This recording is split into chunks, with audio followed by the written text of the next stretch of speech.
কোরআনুল কারীমের মধ্যে আছে নবীজি সাল্লাল্লাহু আলাইহি সাল্লাম জীবনে একবার একজন অন্ধ সাহাবী নবীজির কাছ থেকে দ্বীন শিখতে আসছে। নবীজি তখন মক্কার কুরাইশ কাফেরদেরকে দাওয়াত দিচ্ছিলেন।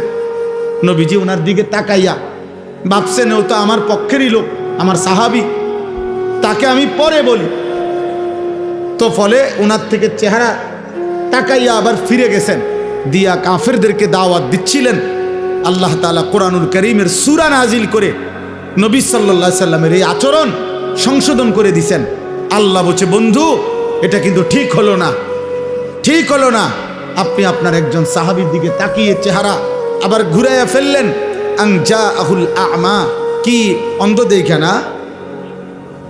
আল্লাহ বলতে কি ঘটনা, কি সে অন্ধ দেখা? নবীজিকে বলতেছে, নবীজিকে, আপনার কাছে একজন অন্ধ আসছে, আপনি তাকে অন্ধ মনে করে ফেরত দিলেন, মূল্যায়ন করলেন না। কাজটা কি করলেন? ওরা যত মোটা তাজা হোক, ওরা তো বেঈমান। এ যত দুর্বলই হোক, এ তো ইমানদার। আপনার উচিত ছিল ইমানদারকে প্রাধান্য দেওয়া। আল্লাহ তাআলা সংশোধন করে দিয়েছে। কোরআন শরীফে আছে, কাল্লা ইন্নাহা তাযকিরা, সাবধান নবী, এটা আমি আল্লাহ আপনাকে উপদেশ দিলাম। এভাবে বলছি, তাফসীরের মধ্যে সব কিতাবে আছে। এই অন্ধ সাহাবীকে এরপরে নবী সাল্লাল্লাহু আলাইহি সাল্লাম যখনই দেখতেন আসতেছে, হযরত আব্দুল্লাহ ইবনে উম্মে মাকতুম রাদিয়াল্লাহু তাআলা আনহু, উনারে দূরে থাকতেই নবীজি সাল্লাল্লাহু আলাইহি সাল্লাম আগের থাকতেই কথা বলতেন, মারহাবান, আহলান সাহলান, স্বাগতম, তুমি আসো। আগে তোমার কথা, পরে অন্য কথা, তোমার কথা কর, এইভাবে বলতেন। এই জন্য বাপ, আমার বলার উদ্দেশ্য হলো, আমি মোবাইলটা বন্ধ করতে বলছি এই জন্য। মূল উদ্দেশ্য হলো, হয়তো মোবাইল দিয়ে কাউকে দেখাইবেন, কাউরে দেখানোর দরকার নাই। বাপ নিজের জন্য গ্রহণ করেন, নিজের জন্য গ্রহণ করেন। আমি মরে গেলে দোস্ত, তুমি মরে গেলে, বাবা আপনি মরে গেলে, এই পৃথিবী যত আধুনিকই হোক, আপনার কি আমার কি? আপনার কি আমার কি? হায় মুসলমান, এটা বুঝেন না। আমার মৃত্যুর পরে যদি আমার বংশের সবাই সাদের দেশেও যদি ঘরবাড়ি করে, তা আমি কি? আমার তো নাই, আমি তো নাই, আমি তো কবরে, আমি তো কবরে। কিয়ামতের দিন যদি নবী সাল্লাল্লাহু আলাইহি সাল্লামের সুপারিশে, মনে করেন হাসরের ময়দানের 100 কোটি মানুষ, কথার কথায় তো সকলকেই আল্লাহ নবীর সুপারিশে জান্নাত দিছেন, শুধু একজন ব্যক্তিকে আল্লাহ তাআলা জাহান্নাম দিছে মনে করেন, তো সেই একজন যদি আমি আনিসুর রহমান হই, তাহলে বাকি সবাই জান্নাতে গেলে আমার কি লাভ?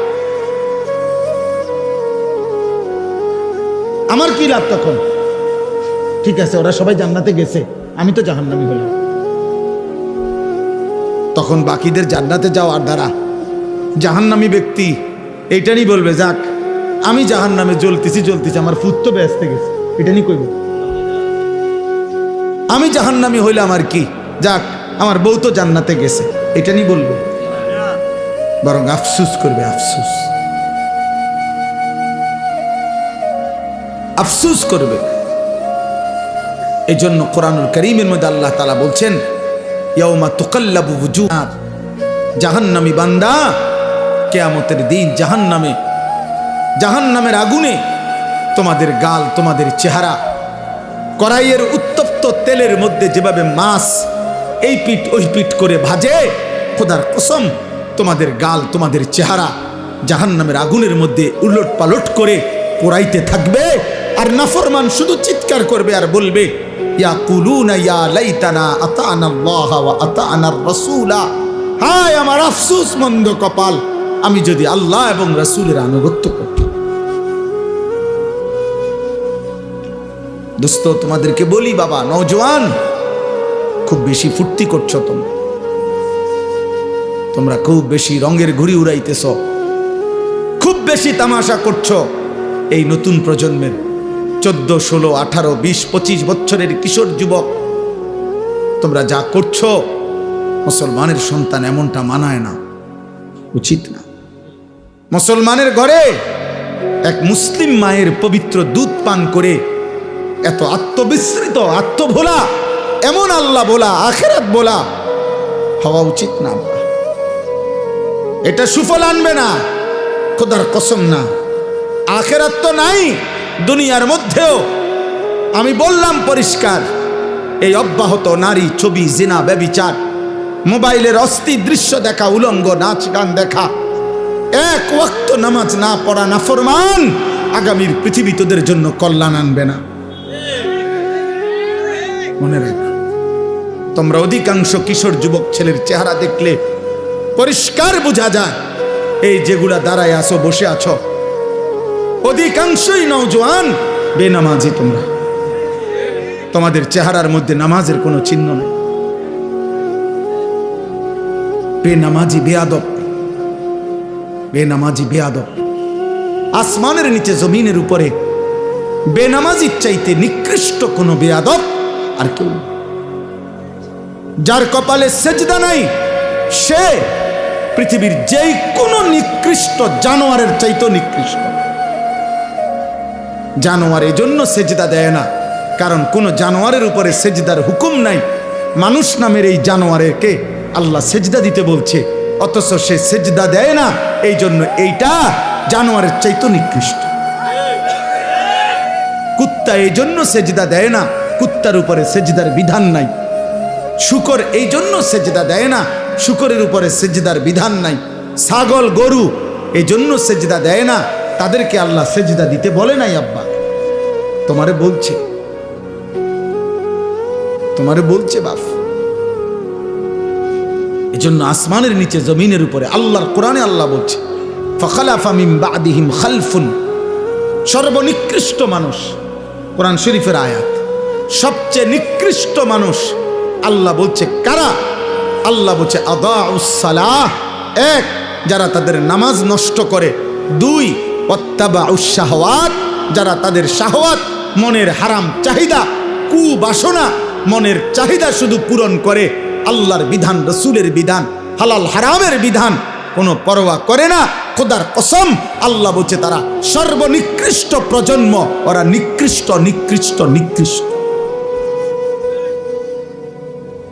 নিকৃষ্ট বেটা।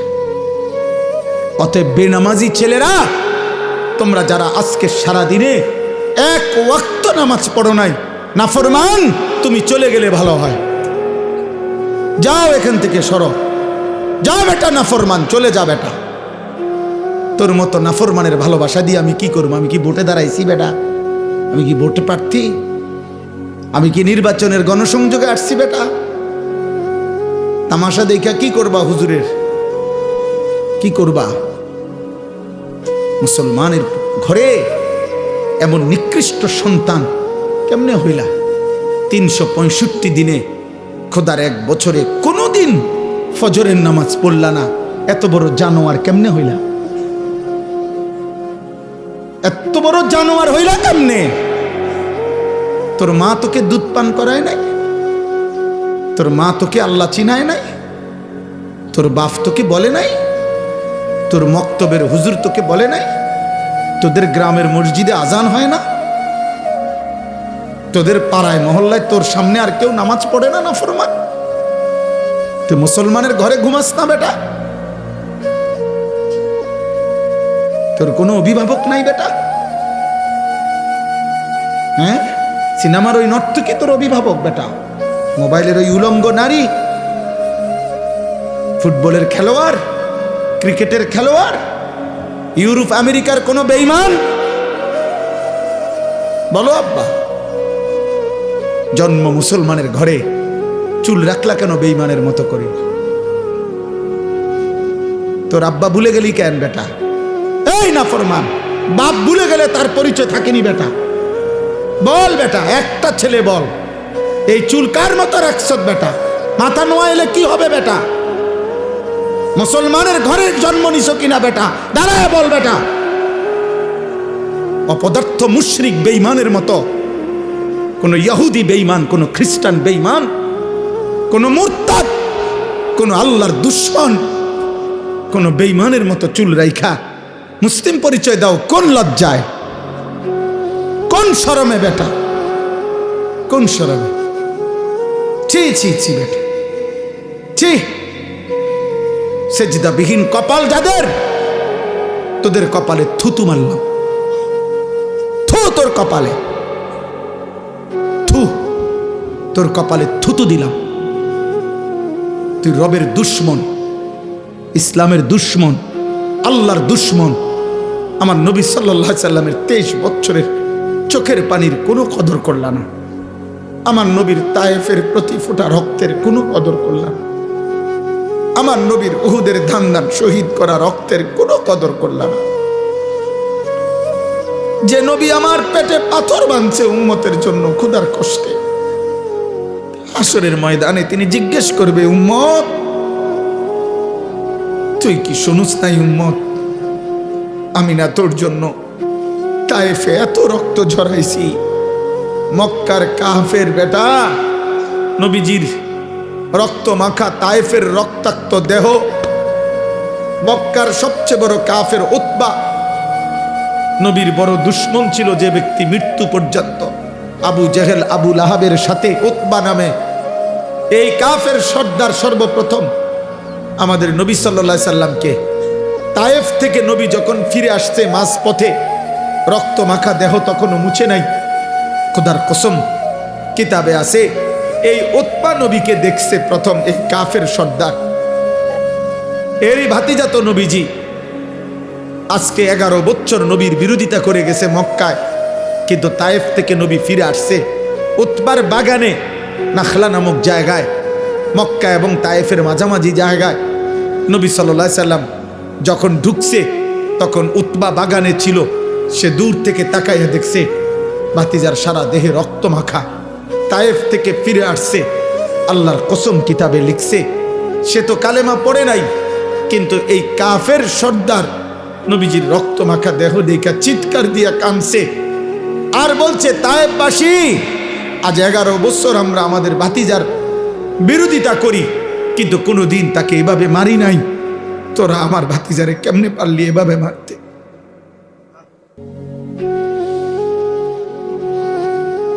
আমার ভাতিজারে কেমনে মারলি? আমার এতিম ভাতিজারে কেমনে মারলি? আর তোদের চেহারা দেখে কি মনে হয় আব্বা? কার মতো চুল রাখলা? অধিকাংশ ছেলে দাঁড়াইলে যদি জিজ্ঞাসা করেন যে সারাদিনে একবার পেশাব করে পানি নিছনি, নাফরমান বলবে না। টয়লেট পেপার চিনুনি না, আল্লাহকে একটা সেজদা দিছুনি না। সারাদিন সারা রাত মোবাইলে শুধু নারী ছবি, উলঙ্গ দৃশ্য, অশ্লীল জিনা ব্যভিচারের দৃশ্য। আহা, নারী ছাড়া লজ্জাস্থান যারা, তার জীবনের আর কিছু নেই। তার জীবনের একটাই যে লজ্জাস্থান যে একটা আছে, এটার চাহিদা পুরো। একটা পেশাবের রাস্তার কাছে এই কাপুরুষ হেরে গেছে। এই কাপুরুষ পেশাবের রাস্তার কাছে হেরে গেছে। এই কি যুদ্ধ করবে? এই ইসলামের জন্য কি করবে? এ তো সামান্য পেশাবের রাস্তার শাহওয়াত, লজ্জাস্থানের চাহিদা। এর জন্যই এই সারাদিন রাত নারী দেখে, ছবি দেখে, উলঙ্গ দৃশ্য দেখে। এ কি খাবারের চাহিদা পূরণ করে এটা দিয়া? তৃষ্ণার চাহিদা পূরণ করে এটা দিয়া? শরীরের মধ্যে সুস্থতা আনে এটা দিয়া? ভিটামিনের জন্য এটা? তো কি চাচা বলে? তার লজ্জাস্থানের চাহিদা। আর কি? তাইলে বেটা কাপুরুষ, তুই বেটা পেশাবের রাস্তার কাছে হারিয়ে গেছ। তোর মতো আকামলা দিয়া পৃথিবীতে হবে কি বেটা? বল বেটা।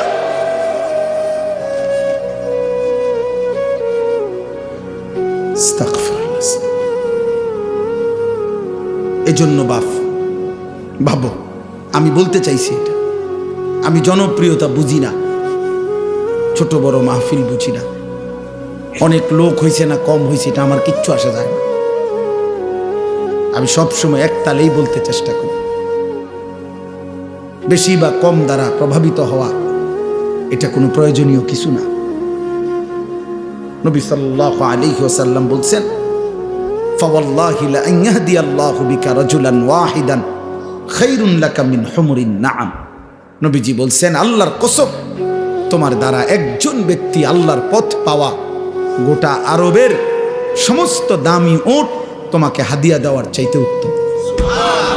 কয়জন? এক যুবক আল্লাহ চিনবে, এক যুবক মালিককে সেজদা দিবে, আমার 30 বছর সার্থক। এক যুবক যদি বলে আল্লাহ আমি আপনাকে আর নারাজ করব না, আমি আপনাকে সেজদা দেব, এক ফোঁটা চোখের পানি যদি কোনো যুবকের পড়ে, আমার 21 বছর সার্থক। আমি তো ভোটে দাঁড়াইছি না যে আমার এত মানুষের সমর্থন দরকার, আমি ভোটে তো দাঁড়াই কোনো প্রার্থী না, আমার কোনো মার্কা নাই, আমি কোনো মার্কার প্রচারণাও করি না, তাইলে আমি জনসমর্থন দিয়ে করব কি? আমি জনপ্রিয়তা দিয়ে করব কি বাবা? চলেন আর অল্প একটু সময় কোরআনুল কারীমের যে কয়েকটা আয়াত আমি পড়ছি সংক্ষিপ্ত তর্জমা শুনেন, আল্লাহ বরকত দেবে ইনশাআল্লাহ। নওজোয়ান ভাই তোমাদের কাছে অনুরোধ, ভাই কিশোর ছেলেরা, যুবক, এত বিপুল পরিমাণ তোমরা চারিদিকে তাকায় দেখো, তোমাদের সমবয়সী বেশি, তোমরা সর্বোচ্চ 20-30 কিলোমিটার জায়গার থেকে আসছো, তোমরা সারা বাংলাদেশের ছেলে না, এখানে তোমরা সর্বোচ্চ এই এলাকার আশেপাশে 20-30 কিলোমিটার জায়গার ছেলে, তাহলে মাত্র 20-30 কিলোমিটার জায়গার থেকে যদি এখানে 2000 ছেলে হয়, ধরেন কথার কথা, আর সেখান থেকে যদি 1800 ছেলেই বেনামাজি হয়, তো ইসলামের কি হালাত, আমার দেশের কি হালাত হিসাব করে নিয়ে 2-3টা স্লোগান হই না লাফাইলে হতো না, বুঝেন না? হিসাব নিলাম, এরা সারা বাংলাদেশ থেকে আসছে, এনে কি পার্বত্য চট্টগ্রাম থেকে আসছে, তাহলে এরা এই সীমাবদ্ধ একটি এলাকার 30 কিলোমিটারের ছেলে মনে করেন, তো এই 30 কিলোমিটারের ছেলে যদি 2000 হয়, আচ্ছা তোমরা 30 বছরের নিচে যাদের বয়স, তোমরা হাত তোলো তো, তোলো, দেখেন মাশাআল্লাহ, দেখছেন বুড়া মানুষ কো, বুড়া মানুষ দেখি না, মাশাআল্লাহ, হাত নামাও। তাইলে বাবা শুনুন, আমার কথা হইলো আত্মতৃপ্তিতে ভুগলে হবে না, সময় এখন হিসাবে, এখন কি করা দরকার? হিসাব করা দরকার, হিসাব করা দরকার বাবা, আত্মতৃপ্তিতে ভুগলে হবে না। মানে এই হুজুরের এখন শ্রোতা বেশি, তো কিছে, এটা কোনো আত্মতৃপ্তির কিছু না। স্লোগান দিছে, উড়াইয়া লাইছে হুজুরে, যেই স্লোগান দিছে না, এটা কিছু না, এটা কিছু, হিসাব করা দরকার। একটা যুবক ছেলে, ভাই তোমার কাছে আমার অনুরোধ, একজন তোমার কাছে বললাম, তুমি তোমার এলাকার এতগুলো ছেলের দিকে তাকাইয়া দেখো নামাজি কয়জন, তাহলে একটি দেশের 92% মুসলমানের বাংলাদেশে, প্রায় 12-14 কোটি মুসলমানের বাংলাদেশে যদি 30 কিলোমিটার জায়গার 2000 ছেলে, তার থেকে যদি 1800 ছেলেই নামাজ না পড়ে, তাহলে এইভাবে প্রতি 30 কিলোমিটার দৈরা গোনেন সারা বাংলাদেশের, তাহলে নামাজি কই, নামাজি বিহীন কই? তো সেজদা বিহীন ইমানের শক্তি আসবে কোত্থেকে? সেজদা বিহীন আল্লাহর জন্য জীবন দেওয়া অকাতরে দেশের জন্য, ইমানের জন্য এই হিম্মত সেজদা বিহীন আসবে না। স্লোগান দেওয়া যাবে, শহীদ শরীফ উসমান হাদি রাহমাতুল্লাহ আলাইহি, এই ইমানদার যুবক, 33 বছরের যুবক, সে বারবার বলছে আমি শহীদের মৃত্যু চাই, আমি প্রথম কাতারে সর্বপ্রথম গুলিবিদ্ধ হতে চাই। সে বলেছে সে দেশের জন্য আমি আমার শেষ রক্তটুকু দিতে চাই। এই যুবক ইমানদার ছিল, 5 ওয়াক্ত নামাজ পড়তো প্রতিদিন, খোদার কসম সে ফজরের নামাজ জামাতে পড়তো।